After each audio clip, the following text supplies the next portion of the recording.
Good evening. My name's Ilya Shapiro. I'm a senior fellow and director of constitutional studies here at the Manhattan Institute. And boy, are you in for a treat tonight. I look forward to watching this panel as much as all of you, I'm sure. So let's get to it. I will quickly introduce the panelists and the author of the article in City Journal, captivating article by Glenn Loury called Clarence Thomas and Me. So, Glenn Loury, the author, is the Merton P. Stoltz Professor of Economics at Brown University and a Paulson Fellow here at MI. He has earned distinctions like being a Distinguished Fellow of the American Economics Association, a member of the American Philosophical Society, and a Fellow of the American Academy of Arts and Sciences. He really does it all. And additionally, he's the host of the popular podcast, The Glenn Show. After Glenn will be Randall Kennedy, who's the Michael R. Klein Professor at Harvard Law School, a legal scholar, former clerk to Justice Thurgood Marshall, received the 1998 Robert F. Kennedy Book Award for his work in race, crime, and the law, and has authored several other books. And last but certainly not least, Robert P. George, the McCormick Professor of Jurisprudence at Princeton, who's founded the James Madison Program in American Ideals and Institutions, waited for me to graduate before founding that, so take that for what it's worth. He served as the chairman of the U.S. Commission on International Religious Freedom, the President's Council on Bioethics, and as a presidential appointee to the U.S. Commission on Civil Rights. And while it's not normally my want to plug events for other institutions, if you have a moment, the 30th anniversary Festschrift for Robbie's Making Men Moral at AEI, I commend that conference to you, whether you're into philosophy, politics, political philosophy, or just really smart people talking about interesting things. All right, with that, I will turn it over to Glenn to talk about, well, Clarence Thomas and himself and their relationship, personal and intellectual, as it were. Thanks very much, Ilya. I'm happy to be doing this.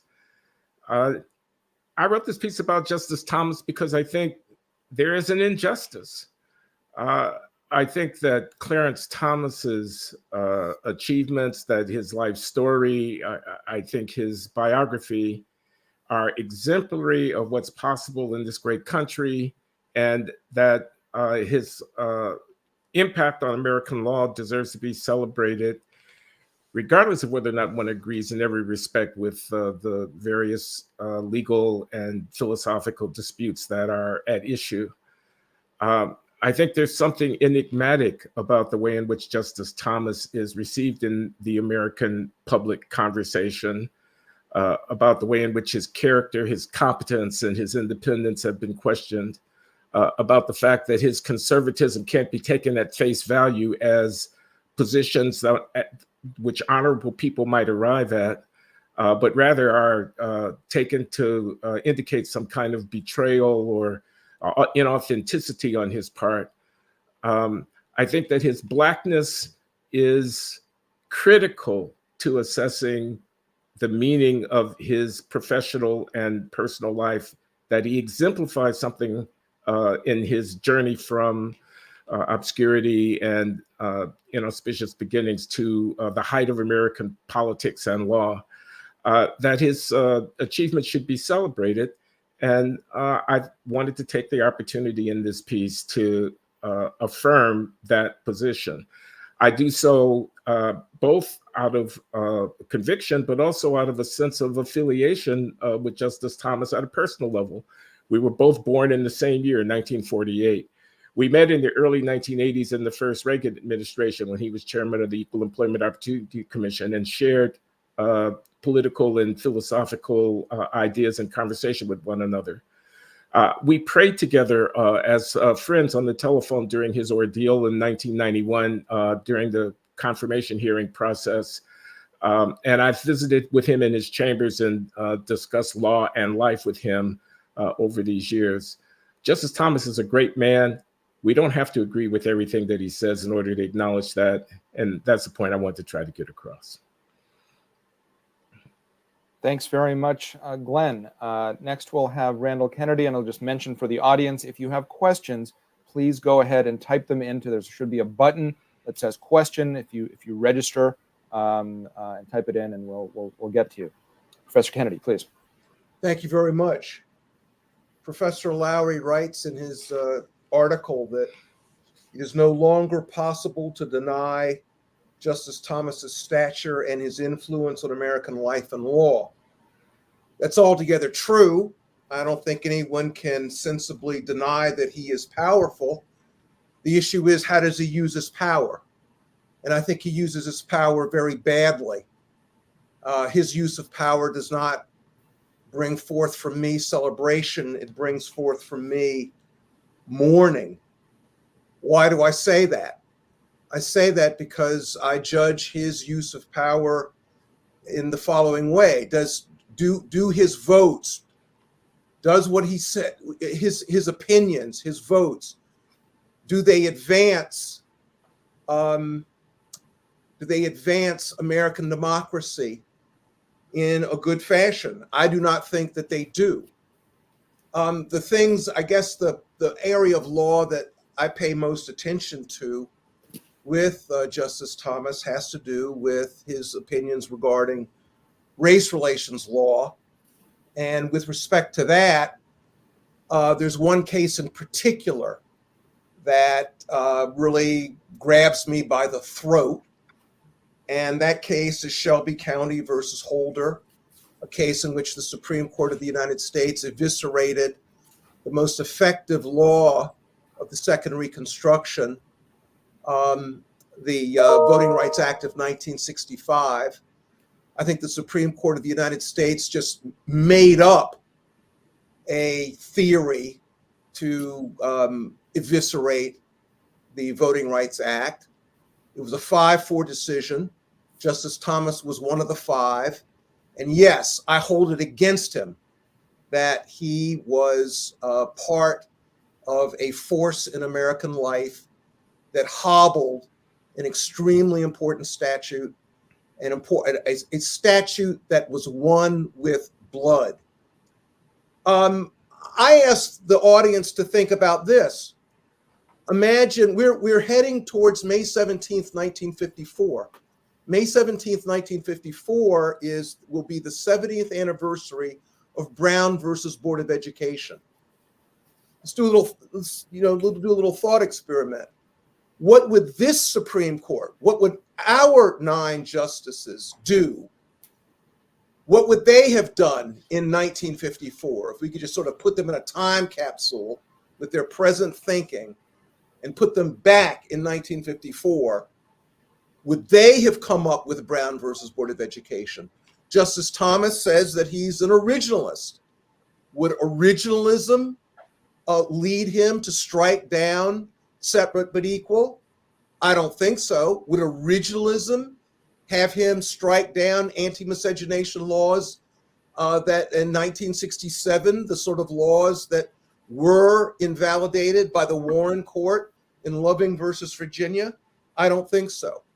Finally, with respect to the question of Justice Thomas and betrayal, Justice Thomas as a sellout. I wrote a book on racial betrayal.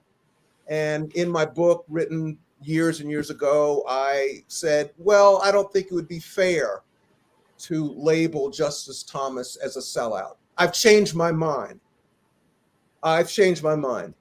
Justice Thomas trades on his blackness. He traded on his blackness during his confirmation hearings. He trades on his blackness from time to time in his opinions. He opportunistically uses his blackness as a way of validating the positions that he takes. And I would ask Professor Loury, is there any position that Justice Thomas could take that would lead him to say that Justice Thomas has betrayed Black America? Maybe the answer is, well, no, there's nothing. But if there is something that he could say or do that would lead Professor Loury to say, yeah, well, that would constitute betrayal, I'd like to hear it. Because from what Justice Thomas has said and done, some of his votes are so awful, in my view, that yes, they ought to be viewed as a type of betrayal. And I don't say this happily at all, but I think that Justice Thomas has comported himself in a way that warrants very strong condemnation. Thank you. Glenn, just because the gauntlet has been thrown, would you like to reply right now just on the issue of betrayal, sellout, that sort of that aspect? I'll leave it to Robbie for the jurist. I'm very surprised that the author of My Race Problem and Ours, that's Randall Kennedy's essay in The Atlantic from way back in the 1980s, which I remember well, would ask me that question, because the answer to it is, and I think the answer is obvious, no. No, there's no position that a Black man named Clarence Thomas could take, with which I may or may not agree, that in virtue of having taken that position, I would say that he betrayed Black people. He's being true to himself, and he's Black. He gets to speak for Black people just as much as anybody else does. The insights to which he might arrive, which again, I say, I don't necessarily have to endorse, are part of the African-American experience. He's not obliged to read the Voting Rights Act in its latter-day judicial interpretation, as Randall Kennedy would have him read it. And this device of projecting backwards and asking what he would say if he was sitting on the Warren Court in 1954, I mean, I don't even think I need to address that. That's obviously unfair. I have no way of knowing what he would say about that. You don't like originalism, you don't have to like originalism. Originalist who happens to be Black is no less Black in virtue of being an originalist. All right, well, let's go to another originalist. I think you call yourself an originalist, Robbie, but if you want to take up the question of Brown and otherwise, then bring it back to Glenn's article and your reaction to that from your perspective.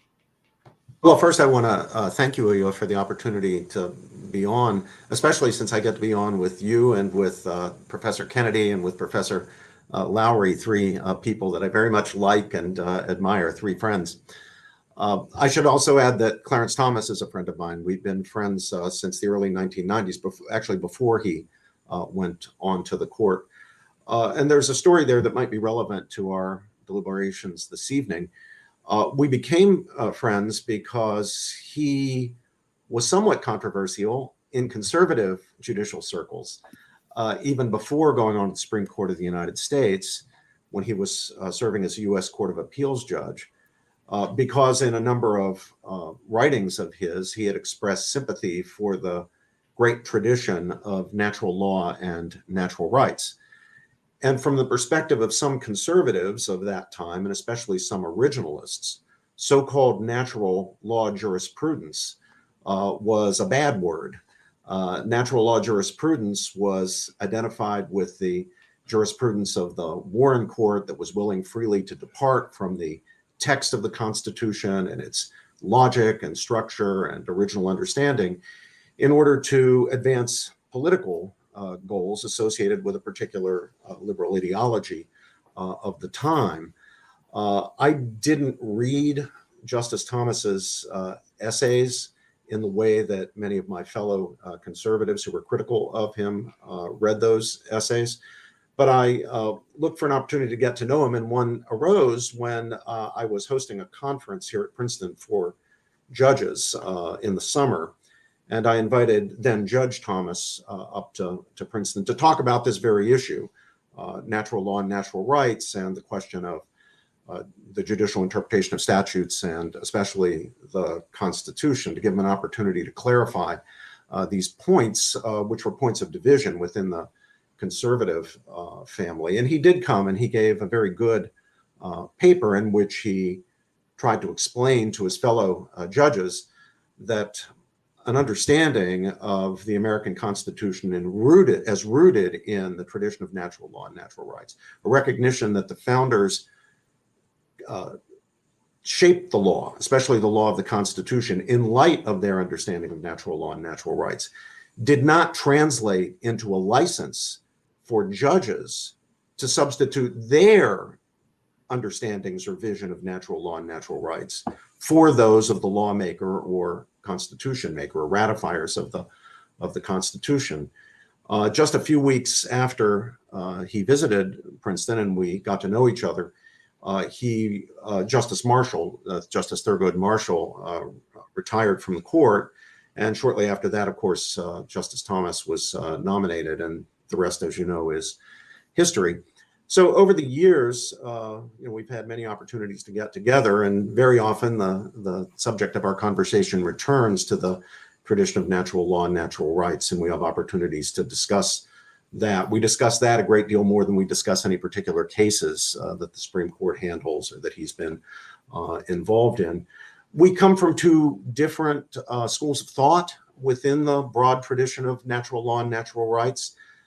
He picked up his ideas about that subject from the Straussian tradition, the followers of Leo Strauss. A couple of Strauss's students, or I should say grand students of Leo Strauss's students, were very influential with Justice Thomas when they worked for him and he was serving as head of the EEOC. They had a kind of informal, like a graduate seminar going when he was in that role, and they were working for him. And so his understanding is very much what political theorists would recognize as West Coast Straussianism. I was trained in a very different tradition, the tradition of analytic philosophy. I did my doctorate in Oxford under John Finnis and Joseph Raz. So, we had different perspectives, but that really enriched, I think, has enriched our conversations. I say has enriched because these conversations continue to go on. One of the most interesting experiences I've had with Justice Thomas was an informal event, just getting together, where we were with the late economist Walter Williams. He's in Glenn's field. I'm sure Glenn knows him and knows his work. And that was a conversation in which Justice Thomas didn't actually state a position, but asked the two of us questions as we debated. It was almost as if we were before the court, although it was in a very informal, private, personal setting. And here was the subject. The subject was, what's wrong with slavery? What exactly is morally wrong for slavery? And of course, we agreed that slavery is a violation of natural law and natural rights. Williams agreed with that. I agreed with that. But Williams' theory was very different from mine. Williams argued that the reason that slavery is a violation of natural rights is that we have the right to our own selves. We own ourselves. I took the position that that's not the problem with slavery. It's not that we own ourselves and someone's stealing us from ourselves.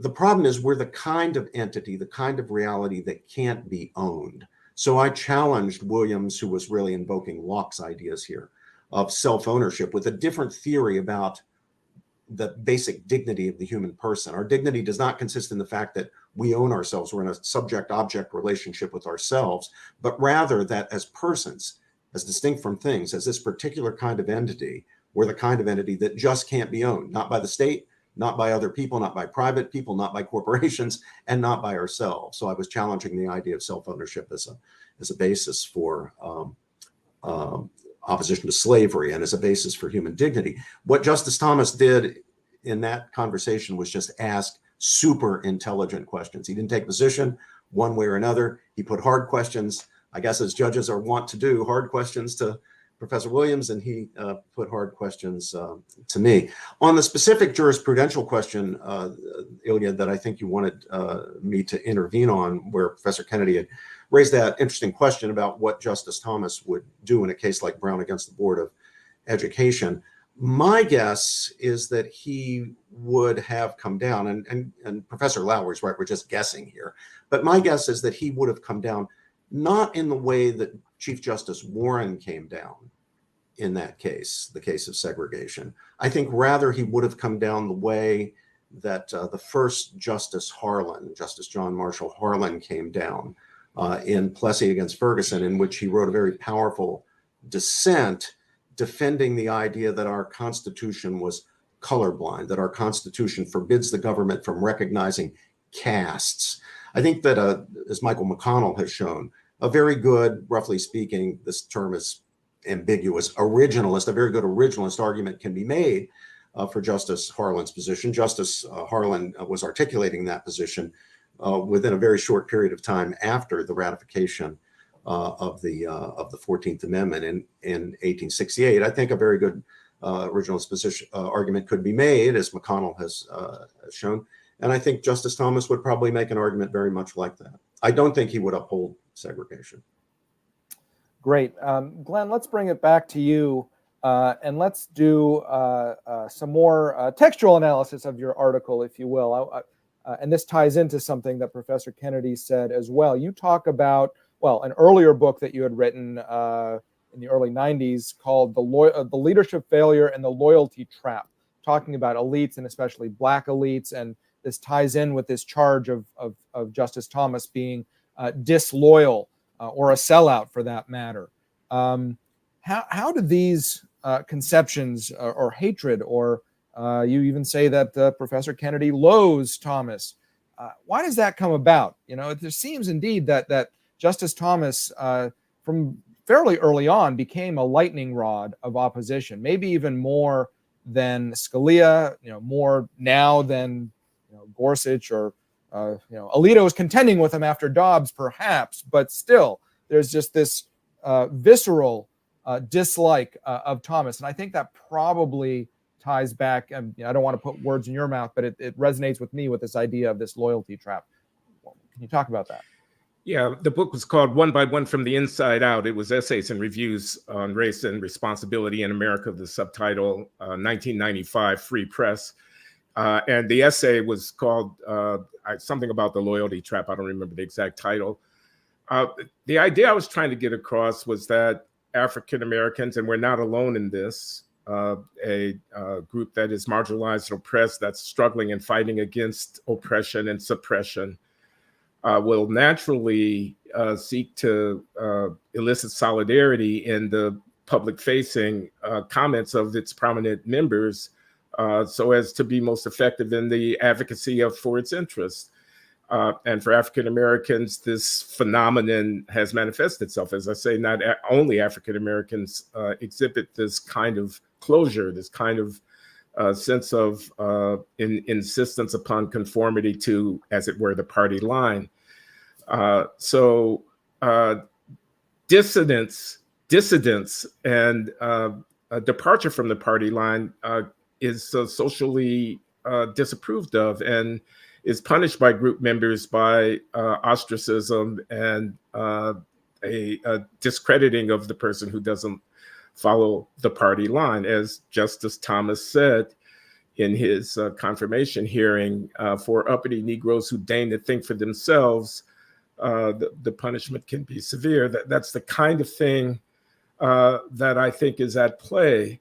And again, I want to insist that the identity of the individual, the racial identity of the individual, doesn't carry with it any necessary requirement that they think a certain way, that the test should be the quality of their arguments and the evidence that they can bring to bear.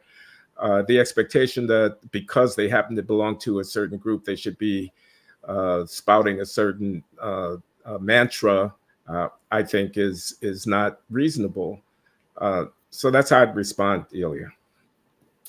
Great. And Randall, in his article, Glenn doesn't only talk about your dislike for and what you've called Justice Thomas. He also describes you as a heterodox thinker, and that further legitimates your status among, as he puts it, the liberal Black intelligentsia.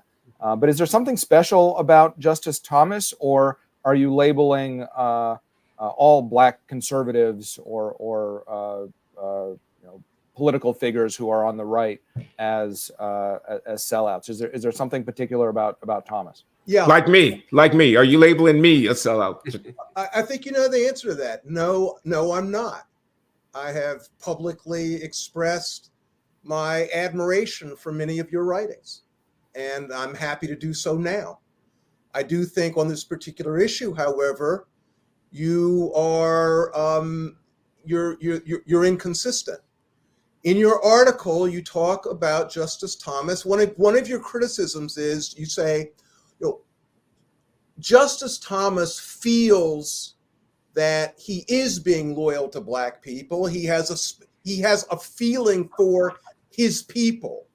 You talk about his affiliation, and in fact, you're angry with Black people for not actually embracing him, because you say, he's one of us. That's part of your belief. True? Is that true? That Yeah. he's one of us? Well, Yes. if he is one of us, as soon as you use that word us, as soon as you say that, well, what does us mean? Any group, I don't care what the group is, any racial group, it could be a religious group, it could be the nation state, any group has boundaries around it. That's what usness is. And I'm saying that in his case, he has gone beyond what I am willing to countenance as, the boundary. I think I have a very capacious boundary. He's gone beyond it. And just one more thing, why?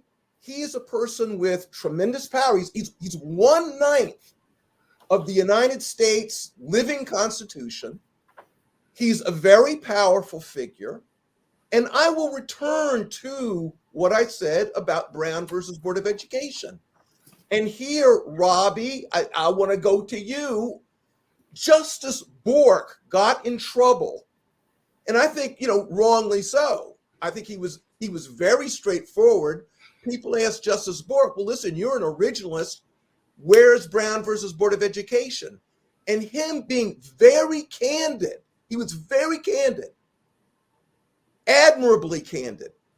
He said, well, if you're an originalist, Brown versus Board of Education, and certainly Bowling versus Sharp, the companion case coming from the District of Columbia, is a problem for originalists. If you're an originalist, you've got a problem with the segregation cases.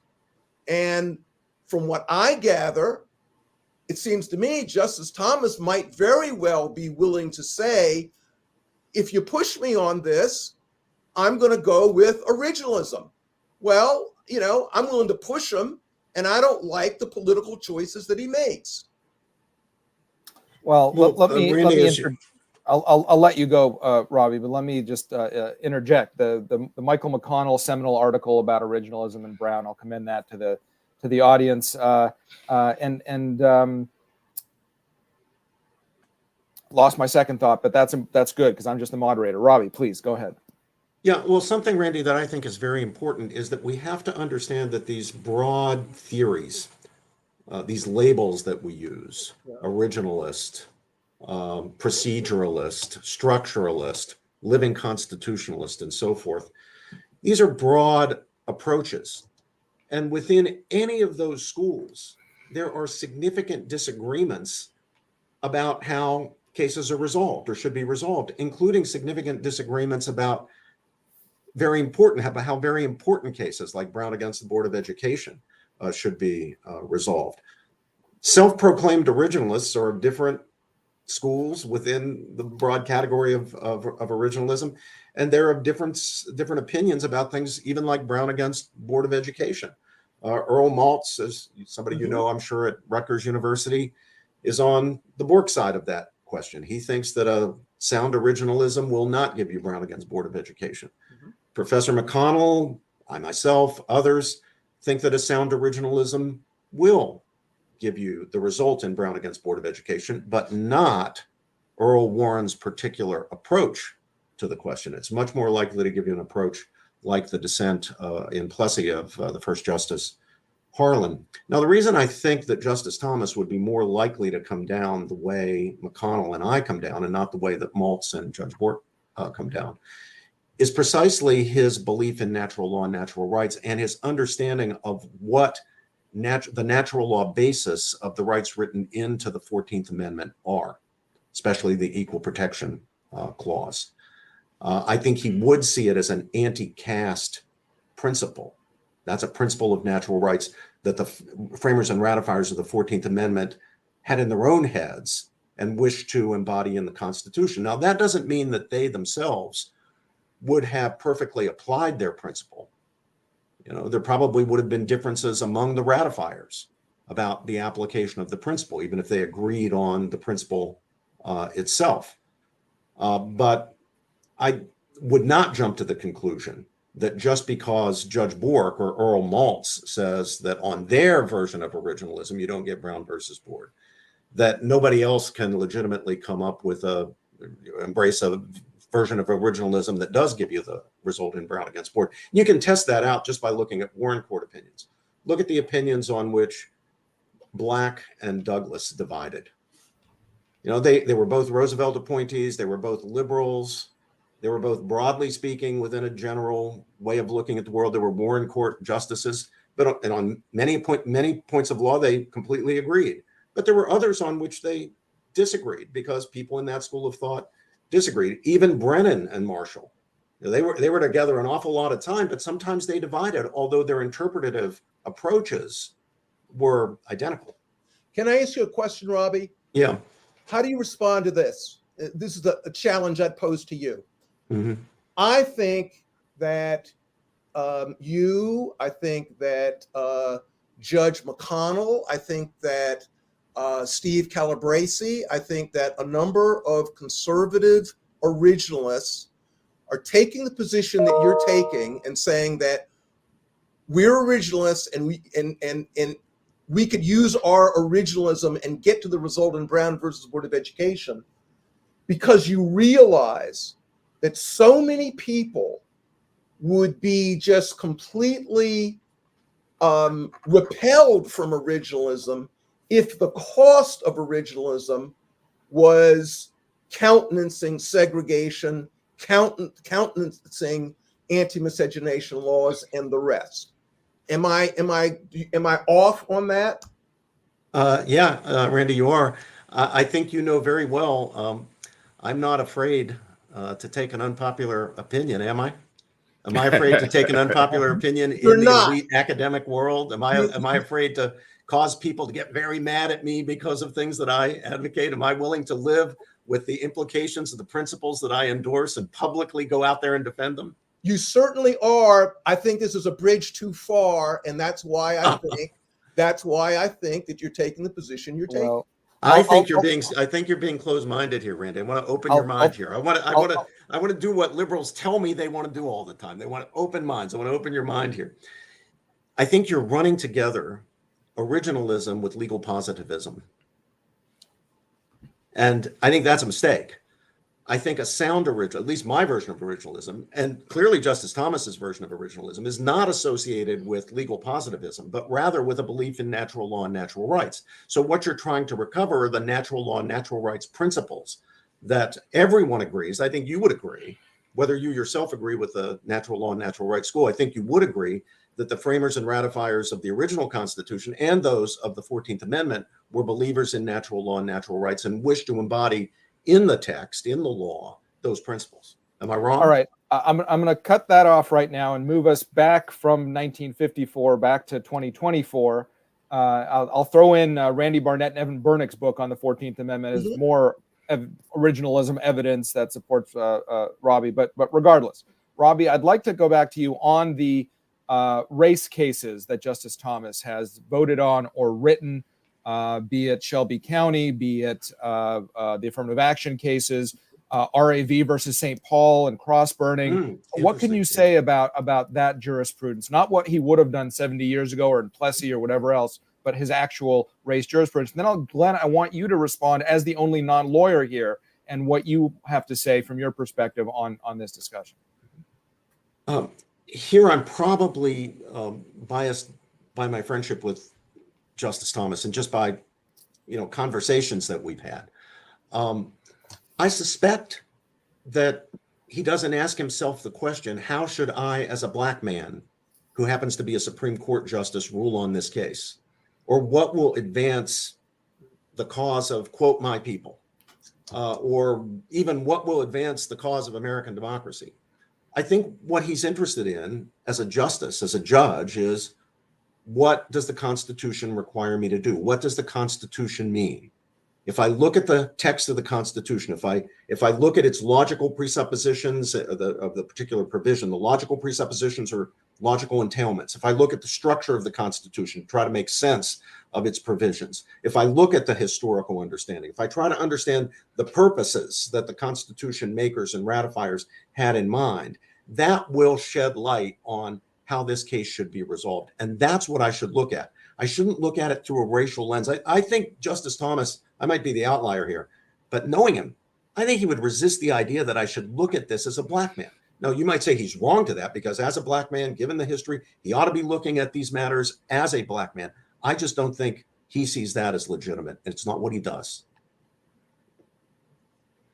Glenn, what do you think about this law talk? Well, I want to come back to something that Randall said, which was challenging. He says, I'm inconsistent. He says, I want Thomas to be black, and I want him to be recognized as a great African-American. I want black youngsters to look up to him. I want schools named after him. I want people to name their children after him. Yeah, I exaggerate, but you see what I mean. And yet, I want him to have the freedom to think for himself and to come to the conclusions that he comes to, regardless of whether or not that's popular with black people. And I don't want him to be excommunicated from the race in virtue of the fact that he thinks for himself and takes heterodox positions.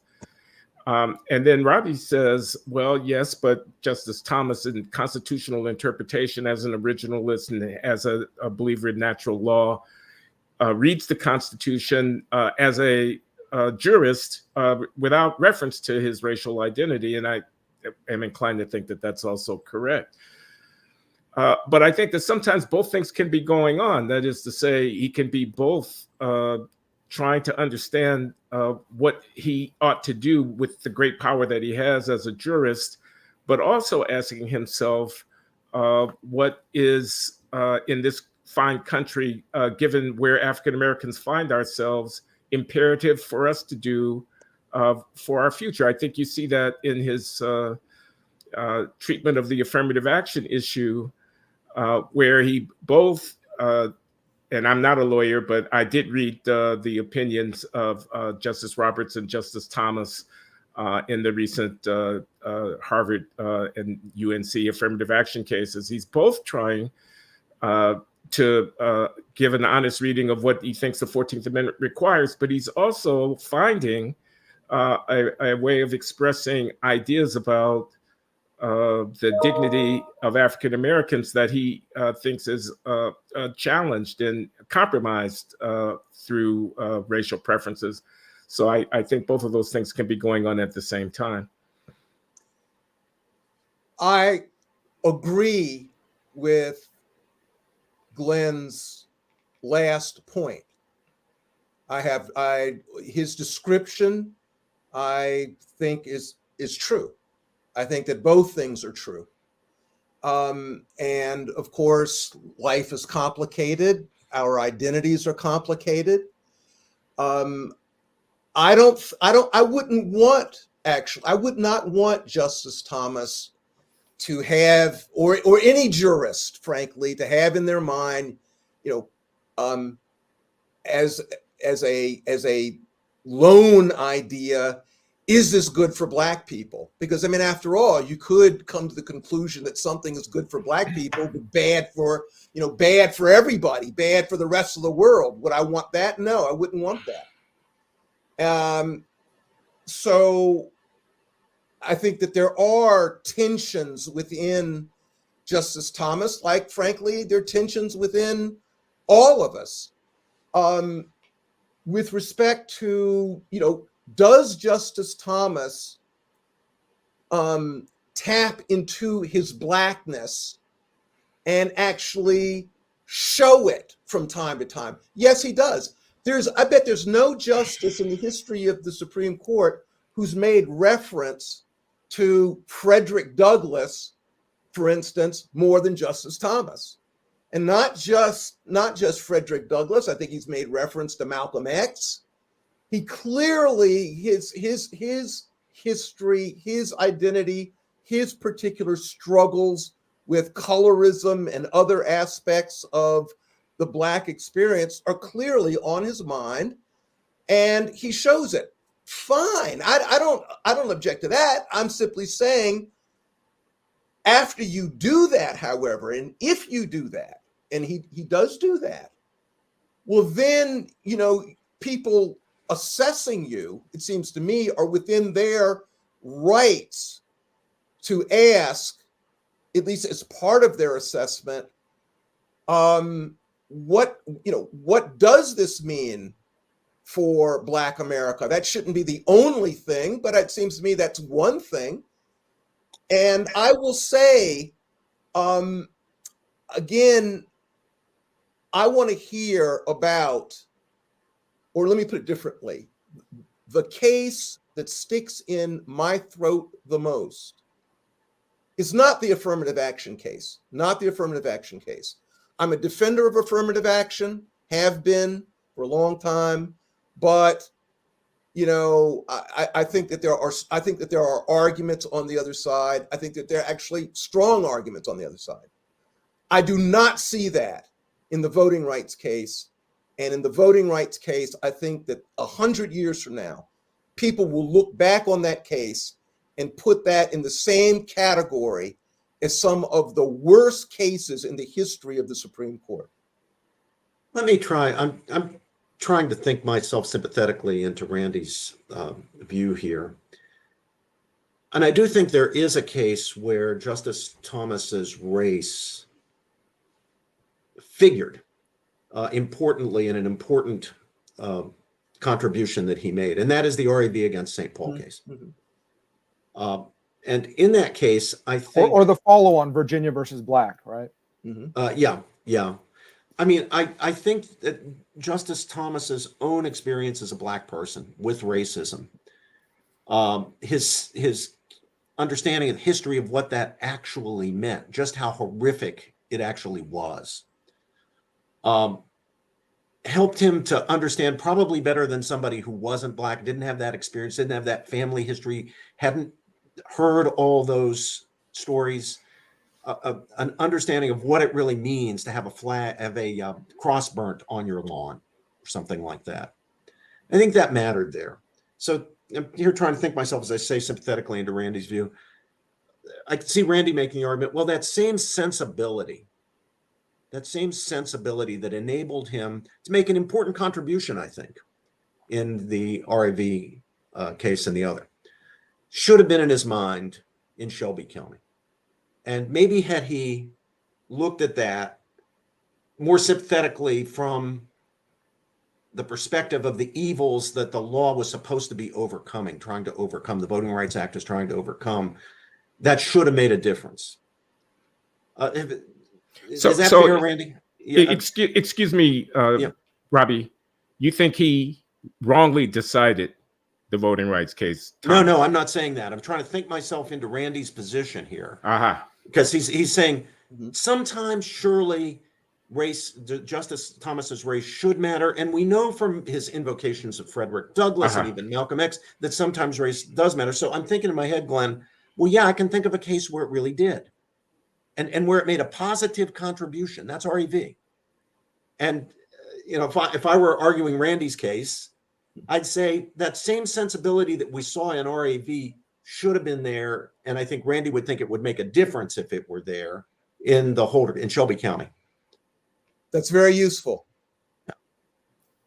I would throw in as well McDonald versus Chicago and his invocation of privileges or immunities, the history of Reconstruction and the dispossession of firearms from Black people and other aspects there as an interpretive method that's I think both more originalist and different from what the plurality was doing there. Let me turn. We've actually the audience is submitting questions. You're still welcome to submit more questions. You press that button on the YouTube channel. We're sort of hitting most of the ones that are making it into the chat as we talk, which is understandable. I think these are the most important issues that come through in Glenn's article. But one thing, Glenn, I want to go back to you, some more of the personal stuff, your experience and Justice Thomas's experience that he detailed in his autobiography, My Grandfather's Son, of kind of as a Black man going through changing America and your own changing personal views and going left, going right, a radicalism period, a reevaluation.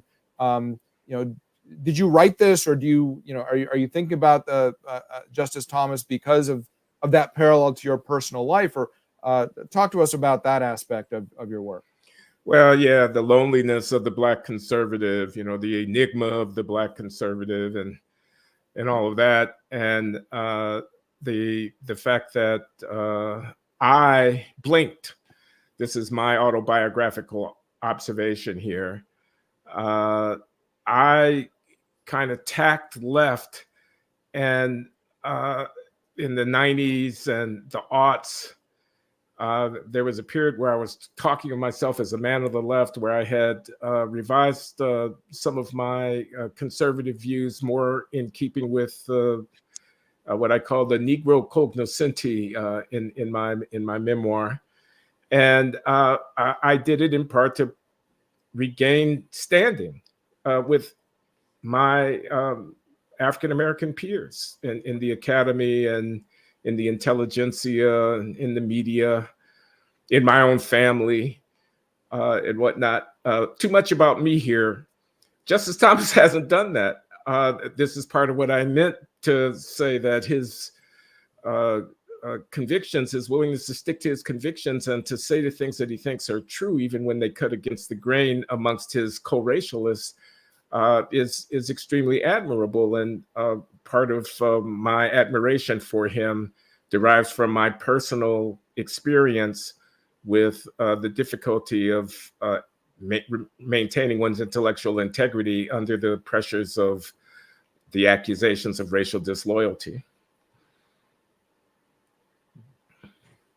Joe Biden got into a lot of trouble and had to walk back his statement that to black folk that if you're not voting for me, you ain't black. Remember that? Yeah. He had to walk it back, which I think is good.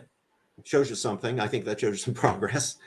But the fact that he could say it, I think also tells you something important about what the point Glenn was just making there. If you're a member of a particular group, as Randy said at the beginning, there's this groupness thing, right? There's this sort of set of ideas that are acceptable and those that are beyond the pale and put you outside the group. Well, I think for a long time, and through most of Clarence Thomas's career, you were considered a heretic if you were black and conservative. You could be a lot of other things, but you couldn't be a conservative. No. There's various, there's a spectrum of conservatives. In fact, Glenn makes a very good point. Glenn, in his article, sort of sticks it to me in saying, well, Kennedy, you must know that there are a substantial number of black people who have ideas that are very similar to Clarence Thomas's. And that is absolutely true. That's true. I disagree with a lot of those ideas, but just as at a sociological level, many of his ideas are embraced by, other black people. Again, if we're talking about blacks and conservatism, there are black conservatives, just like for a long time there have been, black Republicans. Justice Thomas, I think, has made himself persona non grata in much of the black community, because I think that he has said things and done things that a lot of black people rightly view with contempt, not just disagreement. Within Black America, you go to a Black American dinner or party, and people are disagreeing all the time. But there are some positions taken which raise antenna and make people think, you really are not with us at all. And there I go back again to Shelby County above all, not the affirmative action case. I think that's a lot more, people can deal with that. Shelby County, and I'll mention some other cases. There have been cases, I forget the name of the case. Elia, you'll probably remember it. There have been a couple of jury discrimination cases where Justice Thomas has been the lone justice. There was one in particular coming from the Deep South. It seemed to me, Flowers, I think, from Mississippi. that's the one. It seemed to me obvious. What are you talking about? It was almost res ipsa loquitur. The facts speak for themselves. And Justice Thomas alone said, no. Frankly, it had me scratching my head. And it's that sort of thing that I think prompts people to think that I'm not going to trust this man's judgment. I'm not going to give him the benefit of the doubt. And I think that's where he is with a lot of Black America. All right, let's change gears a little bit. I think that point is clear and laid out on the table from various perspectives. A question came through, and I guess this is most for Robbie. Please explain the difference between Justice Thomas's and Scalia's and Alito's jurisprudence, because there's a lot of, obviously, thankfully, non-lawyers watching this. So just so we have some parsimonious analysis here. Okay, sure. So Justice Scalia, like Justice Thomas, is a self-described originalist. So he believes that where provision of the Constitution is not clear in its meaning or its applicability to a particular set of facts on its face, we try to understand what it means and therefore how it should be applied by reference to the original public meaning. That is the meaning that it had for the people whose act of ratification turned it from being just somebody's bright idea, into law. Justice Alito, by contrast, does not label himself. He doesn't label himself an originalist. He doesn't label himself something else. He has expressed the view that he thinks that all of these labels are misleading and that the art of judging cannot be reduced to this approach or that approach, originalism, proceduralism, living constitution, or what have you. I think Randy's colleague up at Harvard, Adrian Vermeule, at a recent conference on Justice Alito's thought, made a very good point when he said that if you look at Justice Alito's thought, what seems to be doing the work in a lot of cases where the meaning of a provision of the Constitution is not clear on its face is his sense of the purpose of the provision, that he's constantly going back to the purpose. And Randy, you weren't at the conference, but you'll be interested, I think, to hear that he thought, Adrian thought, that the real powerful influence on Justice Alito in this respect was the late Lionel Fuller, who taught at your law school at Harvard, wrote that famous book, The Morality of Law, which was so focused on understanding law in light of its purposes that his great critic, the Oxford legal philosopher H.L.A. Hart, said that when Fuller's passion for purpose would cool, it would finally leave a lot of light on the subject and less heat. And I think that's probably right. So this results in some differences of opinion when it comes to actual cases, although, in most cases where the court divides along, roughly speaking, ideological lines, although that's the term ideological there is unfortunate, but anyway, it's what we use. Very often when there's a division along those lines, you're going to find Justice Alito with Justice Thomas, but they have also disagreed on some important things. Justice Alito has been a lone dissenter in some areas, including in free speech law. He and Justice Thomas are not on the same page in some cases. They're thinking, for example, Justice Alito's lone dissent in the Westboro Baptist Church case. I've forgotten the actual style of the case. Do you remember what the name of the case was? Snyder versus Phelps. Snyder versus Phelps, involving the Westboro Baptist Church. There, Justice Thomas goes along with the rest of the majority in having a very broad view of the First Amendment there. one that would protect even the activities of the Westboro Baptist Church with respect to a funeral that they were protesting of a military veteran. And Justice Alito there would draw the line and say no. So there are some differences there. And Alito, unlike Thomas, doesn't describe himself as an originalist. In that way, you would see Justice Thomas is closer probably to Justice Scalia than to Justice Alito. I'm going to combine a couple of questions that we've gotten. It's kind of interesting. Public figures can, we looked at 70 years in the past, maybe look in the future where public figures can be perceived differently in hindsight. Can any of you foresee sometime in the future, whether it's 70 years or 25 or whatever, in which Justice Thomas enjoys broad popularity? I mean, he is very popular among conservatives, but can that grow on a personal and or professional level? And what would it take to bring about that renaissance, not just in the Black community, but kind of more broadly in America? There is a documentary about him, Created Equal, Clarence Thomas in his own words, that was produced a few years ago, and a companion book that just came out last year. But look to the future. Maybe, Glenn, what do you think? I think the passage of time and the cooling of passions, Justice Thomas will not serve forever. He will eventually step down or leave the court. He will have, when that happens, served a very long time, perhaps longer than anyone has served at the court.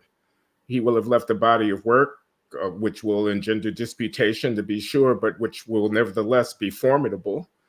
He will have a legacy of clerks and those whom he's influenced in the law, who will continue to exert influence.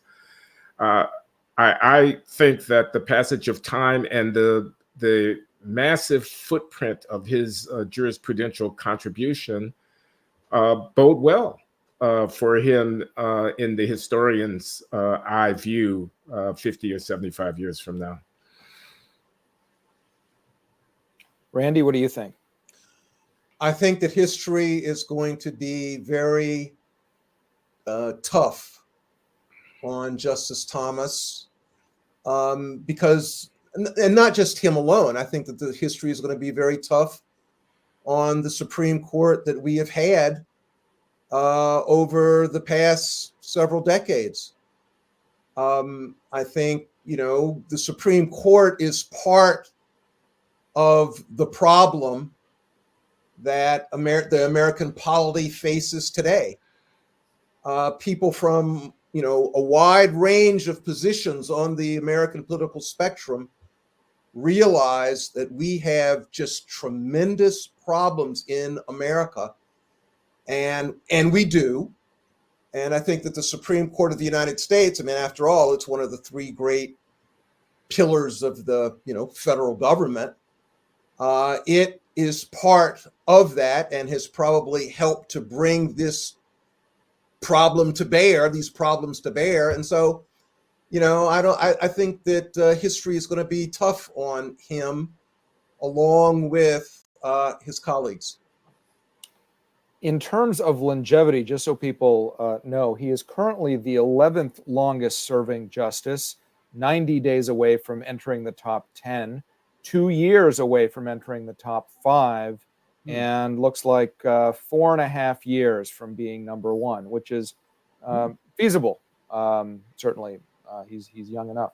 Can I sure. comment just on that question that you put to Glenn and Randy? I don't think you're going to have a substantial change in the evaluation of Justice Thomas, either by the conservatives or the liberals, while he is still thought of as a Black or the Black justice. I think if the time comes when we get past thinking of him that way and we start looking at his jurisprudence as a whole, especially when we start looking at Justice Thomas as a dissenting judge, and most especially when we look at Judge Thomas or Justice Thomas when it comes to the Commerce Clause and the theory of the commerce power and the limits on the federal government's authority under the Commerce Clause, and the Establishment Clause of the First Amendment, the clause that says no, Congress shall make no law respecting an establishment of religion. I think if there comes a day when we no longer are focused on the race question, but on Justice Thomas as a jurist and his jurisprudence, I think he will rise in stature as a result of pioneering work he's done as a dissenter in the Commerce Clause area and the Establishment Clause area. And who knows how long he serves? Maybe he's known as the dissenter, but now he's more and more years in the majority, and indeed as the senior associate justice, which means, for example, even a case like Dobbs, he didn't write it. Alito wrote that, but he assigned the opinion to Alito. Now, of course, what I mean is, this will be long after he's gone. Right. So, I think there will be some lengthy period of time, even after Justice Thomas has stopped serving, when everything is going to be looked at through the lens of race. He's just going to be assessed on that basis. But a time I think will come, and I certainly hope will come, when that won't be the main thing we think about. It won't be as central. And then we're going to be looking at other aspects of Justice Thomas's jurisprudence that we haven't even gotten around to talking about today, because naturally we've been so focused on the racial aspect of things. We've hit the bottom of the hour. We can go for another few minutes. I want to hit one more question, then give each of you a chance to say a final word. And this, the subtitle of Glenn's article is "To speak as a black man at odds with the consensus of other blacks can be burdensome and liberating." Well, leaving aside the question of whether the particular rulings that we've discussed or that Professor Kennedy has taken issue with, whether they in fact hinder black advancement, is the expectation of racial solidarity on the part of a judge consistent with the expectation of judicial impartiality? Who wants to take that? I think that's a very good question. I think it's a very good question. And here, I guess maybe I'm struggling with it. I think that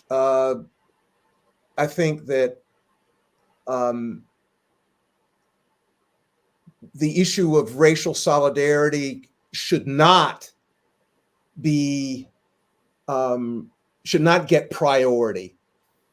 I think it's a problem if someone says, I'm black first. I mean, if you are a justice of the Supreme Court, if you're a judge, if you're an elected representative, obviously we live in a multiracial country, a multiracial society. And if you are a justice, you're supposed to be a justice for all. And I think one should be, and that should be the primary thing. Now, having said that, of course, we all have multiple identities. So it's probably impossible to iron out and have just one uniform identity. But if one had to prioritize, I would put at the top some allegiance, some desire for some sort of transcendent identity above subordinate particularities. Hear, hear. Amen.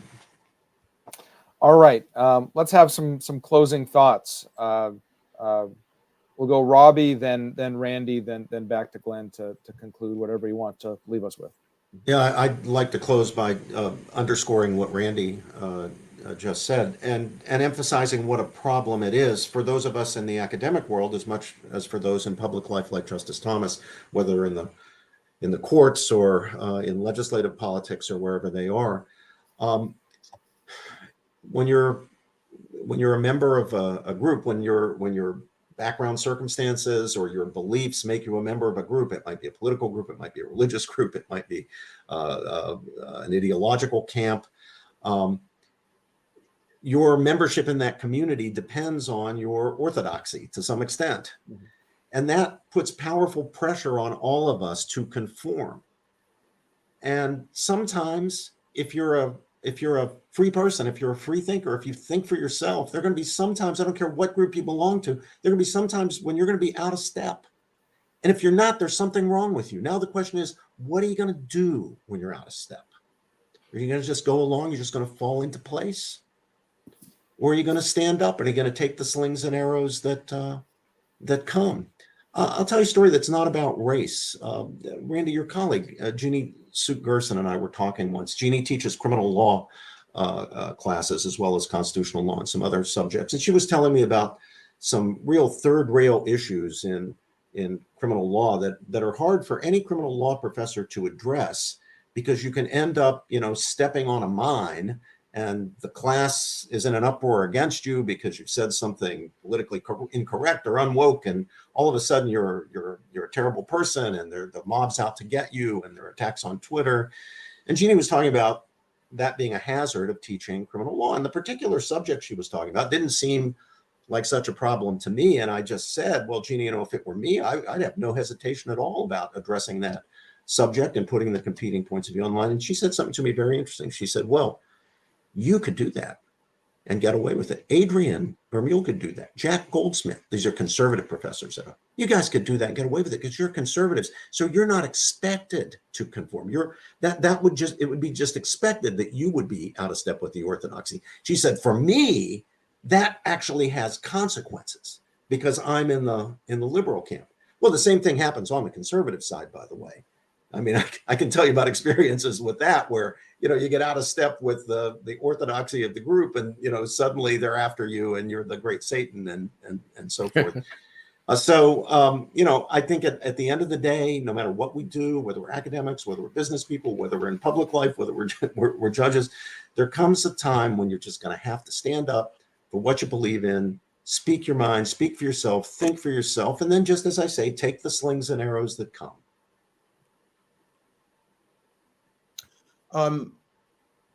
I've thoroughly enjoyed participating in this discussion. There are a couple of questions in the chat that I've noted and I've got to think about. And I really do salute my colleagues that were part of this session. I've said what I believe, and I've also gotten some challenges that I'll have to noodle over. And it seems to me that that's precisely what's good about a session like this. So I'd like to thank everyone. Thanks to you, Randall, and thanks, Robbie. Thanks, Ilya. I'm honored by the fact that this assemblage has been engendered by my humble contribution.